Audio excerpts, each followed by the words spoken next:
नमस्कार, आप देख रहे हैं हर खबर। मैं हूं आपके साथ जागृति। रुक कर लेते हैं इस वक्त की बड़ी खबर की ओर। बड़ी और अहम जानकारी। हरियाणा कांग्रेस के विधायकों की बाड़ेबंदी।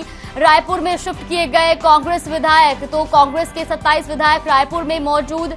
सांसद दीपेंद्र हुड्डा, प्रदेश प्रभारी विवेक बंसल भी रायपुर में मौजूद है। कार्यकारी अध्यक्ष रामकृष्ण गुर्जर भी रायपुर में मौजूद है। तो हरियाणा कांग्रेस के विधायकों की बाड़ेबंदी कर दी गई है। रायपुर में कांग्रेस विधायकों को शिफ्ट किया गया है। कांग्रेस के 27 विधायक रायपुर में मौजूद हैं और साथ ही सांसद दीपेंद्र हुड्डा और प्रदेश प्रभारी भी वहां मौजूद है। तो आपको बता दें कि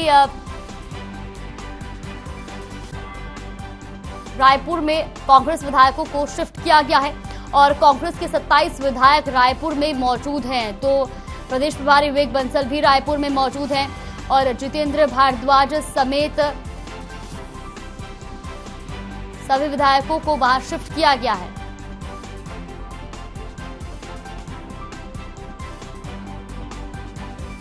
सांसद दीपेंद्र हुड्डा भी रायपुर में मौजूद हैं और जितेंद्र भारद्वाज समेत 37 लोग रायपुर शिफ्ट हुए हैं।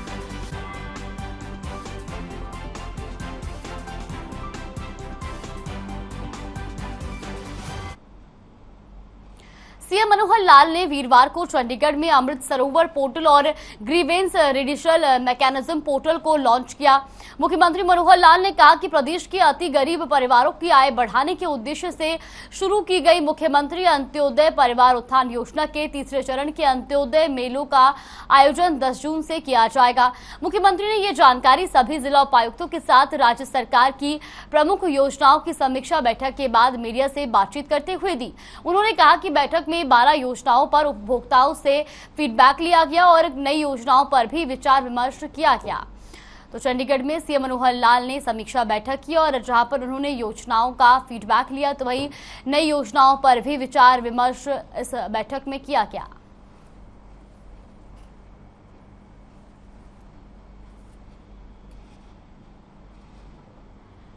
तो चंडीगढ़ में सीएम मनोहर लाल ने समीक्षा बैठक की और जहां पर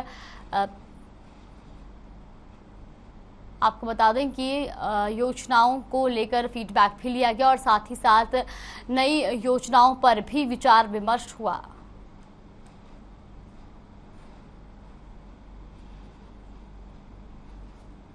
11-12 इश्यूज ऐसे ऊपर फीडबैक लिया गया है। कुछ नई योजनाएं वो उनको बताई गई हैं और क्योंकि डिप्टी कमिश्नर जिले का एक ऐसा प्रथम अधिकारी होता है कि जब सारी बातें उनके माध्यम से करवाना और फीडबैक लेना ये हमारा प्राइम काम है। इसमें मुख्य विषय जो हमारा परिवार समृद्धि योजना अपना मुख्यमंत्री अंत्योदय परिवार उत्थान योजना, इस योजना पर जो हमारा काम हुआ है 2 हमारे जो फेज में मेले लग चुके हैं। तीसरे फेज को इसी महीने हमने शुरू करना है। जो 2 फेज के रिजल्ट्स हैं उसकी समीक्षा की गई है।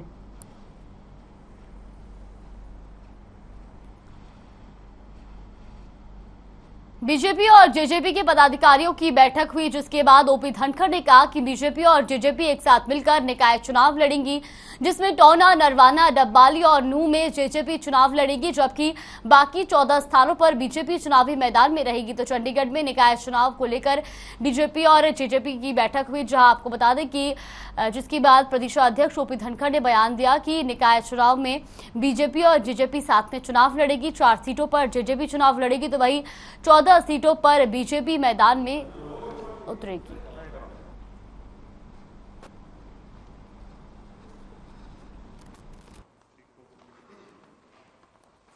विचार करने के बाद हमने साथ जाने का निर्णय लिया कि हम एक दूसरे के सामने नगर परिषद चुनाव में हमने इस प्रकार से जाएं कि जो है एक दूसरे के सामने हम ही नहीं हों, क्योंकि बाकी तो सब मैदान एक तरह से छोड़ गए।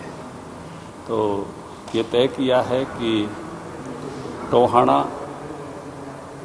नरवाना, डबवाड़ी और नूह 4 स्थानों पर जेजेपी चुनाव लड़ेगी और 18 में से जो शेष 14 स्थान हैं उन पर भारतीय जनता पार्टी चुनाव लड़ेगी। तो आज हम इकट्ठे हुए और जो बात अध्यक्ष जी ने कही है तो उसी तरीके से मिलकर के लड़ेंगे और जैसे इन्होंने बताया कि टोहाना, नरवाना, डबवाड़ी और नूह जननायक जनता पार्टी लड़ेगी और बाकी 6 सीटों पे भारतीय जनता पार्टी। और जिन जिन स्थान पर हम चुनाव लड़ रहे हैं वहाँ पर हम लड़ेंगे।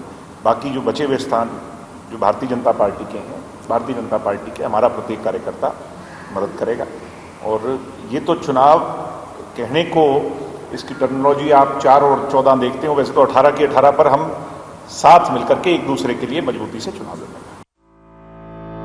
निकाय चुनाव लड़ने पर बोले ओपी धनखड़ ने कहा कि बीजेपी जेजेपी के पदाधिकारियों की बैठक हुई और जहां उन्होंने बताया कि बीजेपी और जेजेपी साथ मिलकर निकाय चुनाव लड़ेंगे। तो वहीं 14 सीटों पर बीजेपी और 4 पर जेजेपी चुनाव लड़ेगी। टोहना, नरवाना, डब्बाली, नूह में जेजेपी चुनाव लड़ेगी और इसके अलावा बाकी 14 स्थानों पर बीजेपी चुनाव मैदान में उतरेगी। तो कांग्रेस पर भी ओपी धनखड़ ने निशाना साधा है। निकाय चुनाव से पहले कांग्रेस ने छोड़ा मैदान, ऐसा उन्होंने कहा है। निकाय चुनाव को लेकर तमाम पार्टियां मैदान में जुटी हुई हैं। वहीं कांग्रेस ने निकाय चुनाव सिंबल पर लड़ने से इनकार कर दिया है। बीजेपी अपने ज्यादातर उम्मीदवार घोषित कर चुकी है। जेजेपी ने भी अभी तक 19 उम्मीदवार घोषित कर दिए हैं, जिनमें से 11 उम्मीदवारों की लिस्ट हिसार में पार्टी के वरिष्ठ नेता अजय चौटाला ने जारी की। अजय चौटाला ने प्रेस वार्ता के दौरान कहा कि हमने शहर में बैठकर आज दूसरी लिस्ट जारी की है और वरिष्ठ नेताओं की नामांकन के लिए ड्यूटी लगाई गई है। सभी उम्मीदवारों के साथ नामांकन के लिए पार्टी के वरिष्ठ नेता और विधायक जाएंगे। वहीं गठबंधन को लेकर अजय चौटाला ने कहा कि राजनीति में उम्मीद तो बंधी रहती है। हमने पूरी ईमानदारी से 2.5 साल सरकार चलाई और नगर निगम और उपचुनाव के दौरान हम मिलकर लड़े हैं और समर्थन देने का काम किया है। इस बार हमारी सहयोगी पार्टी ने अपना निर्णय लिया है। ईमानदारी से मिलकर के हम सरकार चला रहे हैं और 5 साल चलाएंगे। मीटिंग बुलाई हुई थी,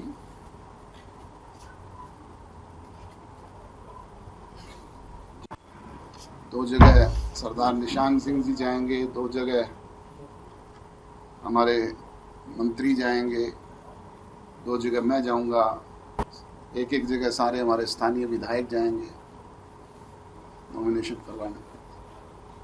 जो अगला विधानसभा चुनाव तो हिसार में भी जेजेपी ने 11 उम्मीदवारों की लिस्ट जारी की है।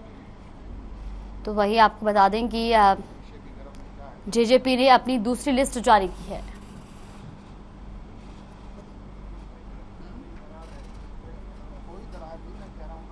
सोहना में होने वाले नगरपालिका चुनावों के लिए आम आदमी पार्टी ने अपने प्रत्याशियों की पहली लिस्ट जारी कर दी है।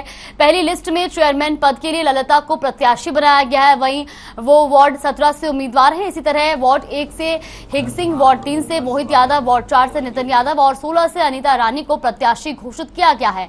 तो वही आपको बता दें कि नेता धर्मेंद्र खटाना ने कहा है कि राष्ट्रीय सचिव पंकज गुप्ता ने की, जिस पर पार्टी के सभी कार्यकर्ताओं और नेताओं ने सहमति जताते हुए अपने प्रत्याशी को पार्षद बनाने और चेयरमैन पद पर बैठाने के लिए कमर कस ली है। तो गुरुग्राम में आम आदमी पार्टी के प्रत्याशियों की लिस्ट जारी की गई है, जहां नगरपालिका चुनावों के लिए प्रत्याशियों की लिस्ट जारी की गई है। तो वहीं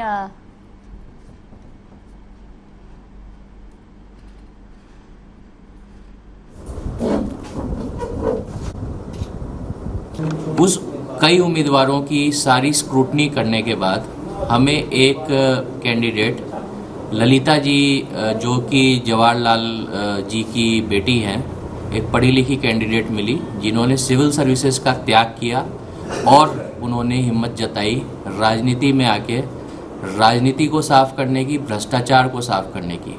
और जो सोना नगर परिषद की समस्याएं हैं, जैसे कि बिजली है, पानी है, शिक्षा है, स्वास्थ्य है, नाले गंदे हैं, सड़कें टूटी हुई है, कहीं सफाई नहीं होती है, पानी गंदा आता है, सोना के वासी पानी पीने पे मजबूर है। अध्यक्ष हूँ आम आदमी पार्टी से। आप सभी साथियों को सोना खबर फरीदाबाद से है, जहां 75 दिन चलने वाले आजादी के अमृत महोत्सव की शुरुआत की गई, जिसमें वीर शिरोमणि महाराणा प्रताप की जयंती के उपलक्ष्य में उनकी प्रतिमा पर फूल अर्पित कर गुब्बारों के गुच्छों को आसमान में छोड़ा गया। इस मौके पर परिवहन मंत्री मूलचंद शर्मा, अंतर्राष्ट्रीय पहलवान योगेश्वर दत्त, गंगा शंकर मिश्र, टिपर चंद शर्मा, अतिरिक्त नगर निगम कमिश्नर इंद्रजीत कुलेरिया और बीजेपी के कार्यकर्ता और शहरवासी मौजूद रहे। तो फरीदाबाद में आजादी का अमृत महोत्सव की शुरुआत की गई और बता दें कि वीर शिरोमणि महाराणा प्रताप की जयंती पर कार्यक्रम का आयोजन किया गया।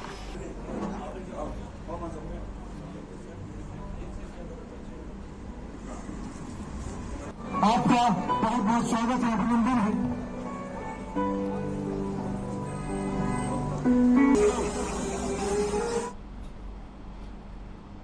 खबर इंद्री से है, जहां आजादी के अमृत महोत्सव के उपलक्ष्य में नेहरू युवा केंद्र की ओर से आपको बता दें कि विश्व साइकिल दिवस के अवसर पर साइकिल रैली का आयोजन किया गया। इस साइकिल रैली को इंद्री के विधायक राम कुमार कश्यप ने हरी झंडी दिखाकर रवाना किया। तस्वीरें आप देख सकते हैं, इंद्री की तस्वीरें हम आपको दिखा रहे, जहां विश्व साइकिल दिवस पर रैली का आयोजन किया गया। तो वहीं विधायक राम कुमार कश्यप ने रैली को हरी झंडी दिखाकर रवाना किया। माता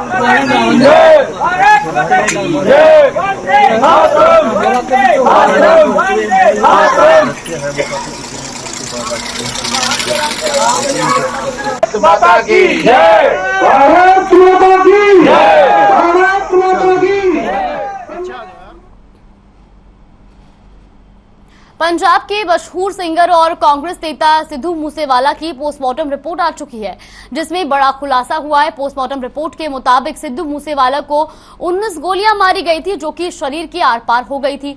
पोस्टमार्टम रिपोर्ट में बताया गया कि हार्ट पंक्चर होने की वजह से मूसेवाला की मौत हुई। तो वही कांग्रेस ने मूसेवाला हत्याकांड की जांच NIA या CBI से कराने की मांग की है। पोस्टमार्टम रिपोर्ट के मुताबिक हमले के 15 मिनट के अंदर ही सिद्धू मूसेवाला की मौत हो गई थी। तो चंडीगढ़ में सिद्धू मूसेवाला मर्डर में बड़ा खुलासा हुआ है। पोस्टमार्टम रिपोर्ट में यह खुलासा हुआ है, जहां पता चला है कि मूसेवाला को 19 गोलियां मारी गई थी और उसके बाद उनका हार्ट पंक्चर होने से उनकी मौत हो गई थी। तो वही हमले के 15 मिनट बाद ही सिद्धू मूसेवाला की मौत हो गई थी।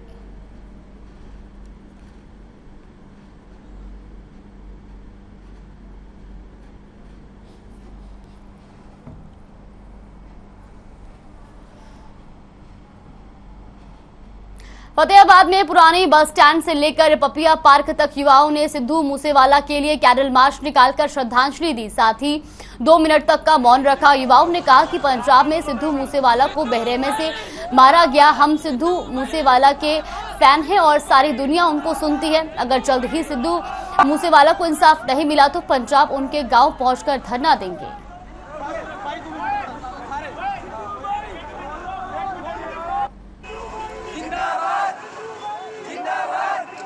निकाला गया और क्यों निकाला गया है? पंजाब में जो नजायज गुंडागर्दी चल रही है और हमारा पंजाबी भाई सिद्धू मूसेवाला, जिसके हम सारे फैन हैं और दुनिया उसे सुनती है, तो उसको बेनजायज मार दिया गया है। हम उसे इंसाफ दिलाने के लिए यहाँ सारे इकट्ठे हुए हैं। तो कहाँ से कैंडल मार्च निकाला गया है जी? हमने पुराने बस स्टैंड से और पपैया पार्क तक कैंडल मार्च निकाला है। तो कितने संख्या में युवा आए थे? कम से कम 300-400 लड़के होंगे। तो आगे का क्या कार्यक्रम रहेगा जी अगर इंसाफ नहीं मिलता है? जो आपकी जो मांग रखी गई है, गुंडागर्दी खत्म करो। अगर ऐसी पंजाब की सरकार ऐसी गुंडागर्दी रही तो ऐसे माओ को बेटे जाते धरने लाए जाएंगे, मेरे धरने लाएंगे। जो पंजाब में कांड हुआ है सिद्धू मूसेवाले के साथ, को बेरहमी से मार दिया गया गोलियों के साथ, तो उसके कार्यक्रम में हमने कैंडल मार्च निकाला था पुराने बस स्टैंड से लेके पपिया पार्क मॉडल टाउन फतेहाबाद।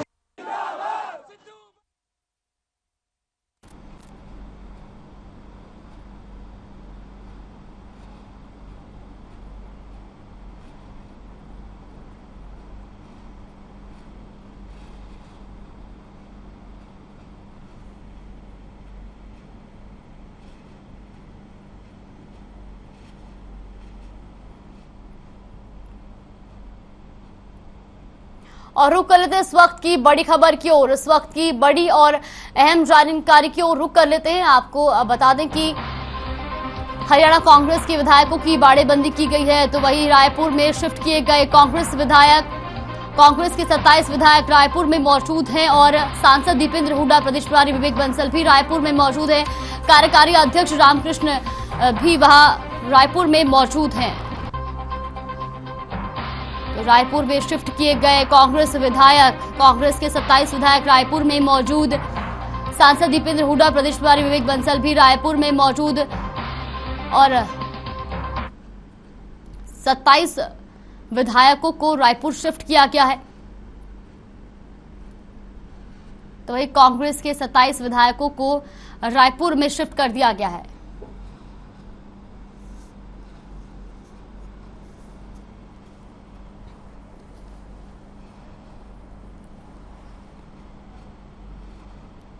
इसी खबर पर ज्यादा जानकारी के लिए हमारे सहयोगी रवि चंदेल हमारे साथ जुड़ गए हैं। रवि, 27 विधायकों की बाड़ेबंदी की गई है। निश्चित तौर पर जिस तरीके से समीकरण बनते और बिगड़ते हुए नजर आ रहे हैं, उसके मद्देनजर कांग्रेस द्वारा ये स्टेप्स उठाए गए हैं ताकि राज्यसभा चुनावों के मद्देनजर जो कांग्रेस के उम्मीदवार हैं अजय माकन, उनको किसी तरीके से उनकी जीत जो है वो आसान हो सके। जागृति, बहुत डिस्टर्बेंस आ रही है, आवाज आपकी सही से आ नहीं पा रही। जी बिल्कुल रवि, अब आप सुन पा रहे हैं मुझे? जी रवि, क्या लगता है, क्या इस तरीके की बाड़ेबंदी से क्या आने वाले वक्त में जो नतीजे हैं वो कांग्रेस के फेवर में आ सकते हैं? क्योंकि कहीं ना कहीं कांग्रेस इसी डर से तो वहां पर सभी विधायकों को शिफ्ट किया गया है, 27 विधायकों को रायपुर भेज दिया गया है। तो कहीं ना कहीं कांग्रेस के अंदर ये डर बना हुआ है कि जिस तरीके से बीजेपी की तो जीत निश्चित तौर पर है, विधायक उनके समर्थन में है, लेकिन उसके अलावा कार्तिकेय शर्मा और अजय माकन के बीच में अब ये जो असली जंग है वो इन्हीं दोनों लोगों के बीच में होनी है। बिल्कुल, जिस तरीके से कार्तिकेय शर्मा और अजय माकन, जागृति बहुत डिस्टर्बेंस आ रही है अभी भी।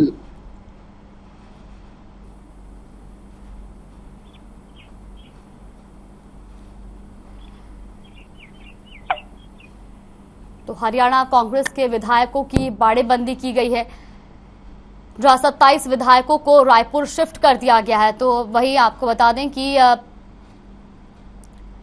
रायपुर में सांसद दीपेंद्र हुड्डा भी मौजूद है और साथ ही साथ विवेक बंसल भी रायपुर में मौजूद है। तो हरियाणा कांग्रेस के विधायकों की बाड़ेबंदी की गई है, 27 विधायकों को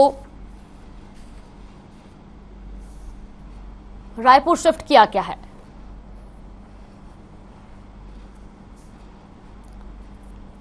तो 10 तारीख को राज्यसभा के उम्मीदवारों के चुनाव होने हैं और ऐसे में कांग्रेस ने अपने 27 विधायकों को रायपुर शिफ्ट कर दिया है।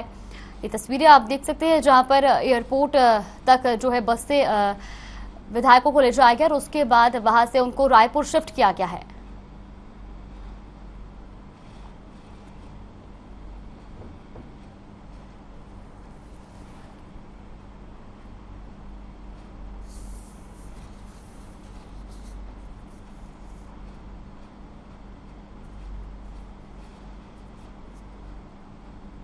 तो इसी खबर पर दोबारा से हमारे साथ रवि चंदेल जुड़ गए। रवि, 27 विधायकों को छत्तीसगढ़ जो है शिफ्ट कर दिया गया है, क्या कुछ जानकारी मिल रही है?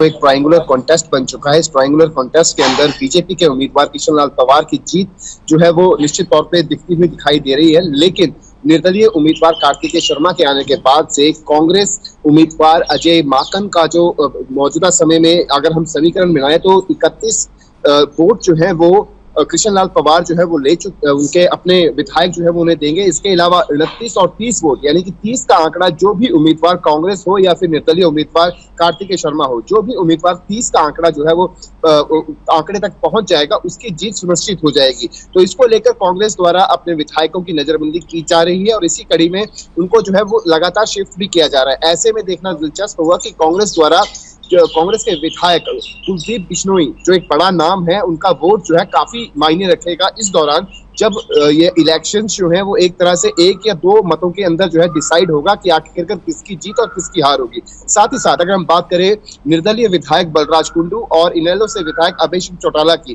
तो इन दोनों के वोट्स भी काफी मायने रखेंगे कि आखिरकार ये दोनों विधायक जो है किसके खेमे में जो है वो वोट डालेंगे। आखिरकार निर्दलीय उम्मीदवार कार्तिकेय शर्मा को वोट देंगे या फिर कांग्रेस के उम्मीदवार अजय माकन को वोट देंगे।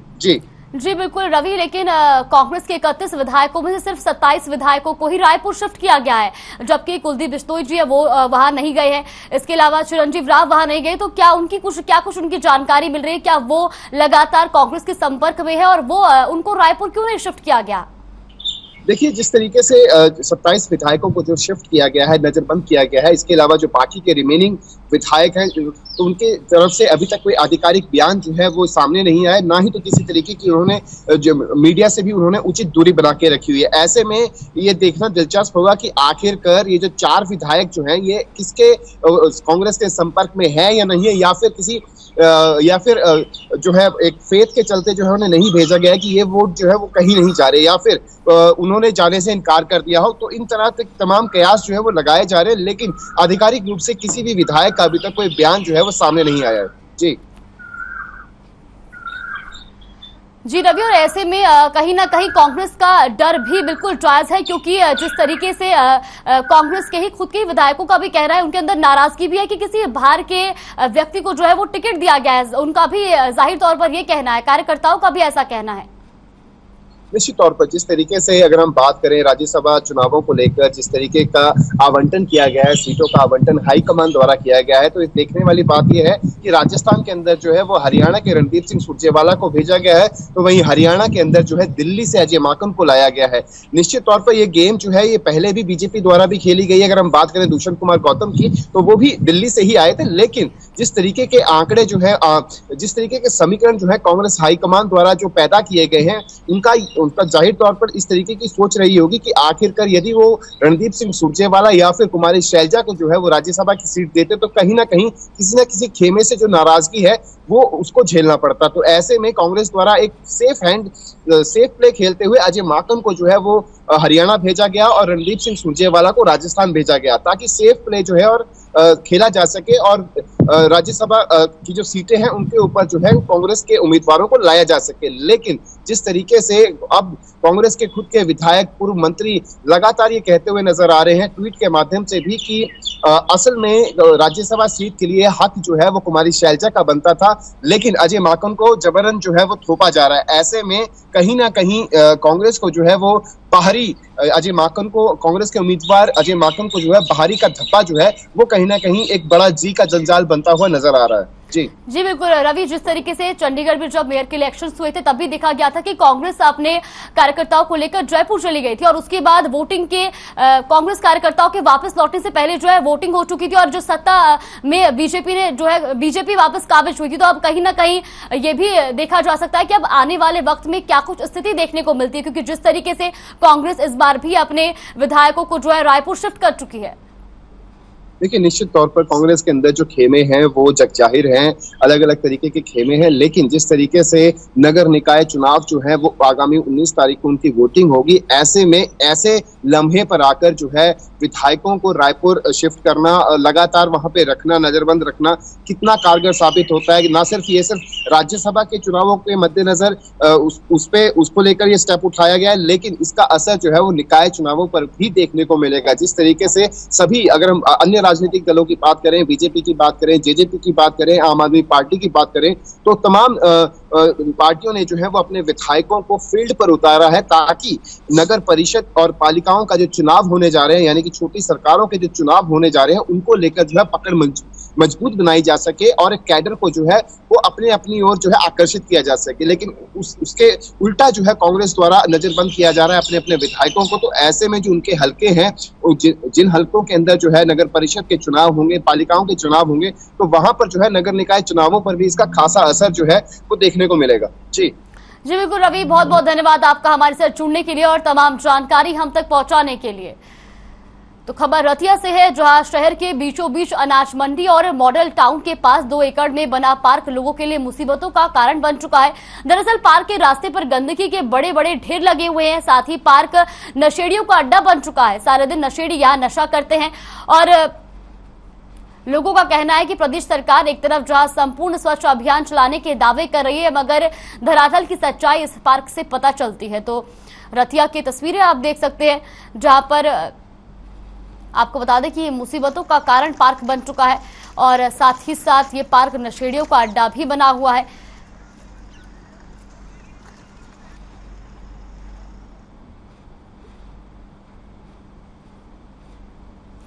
बुलेटिन में फिलहाल के लिए बस इतना ही। आप बने रहिए हमारे साथ। नमस्कार।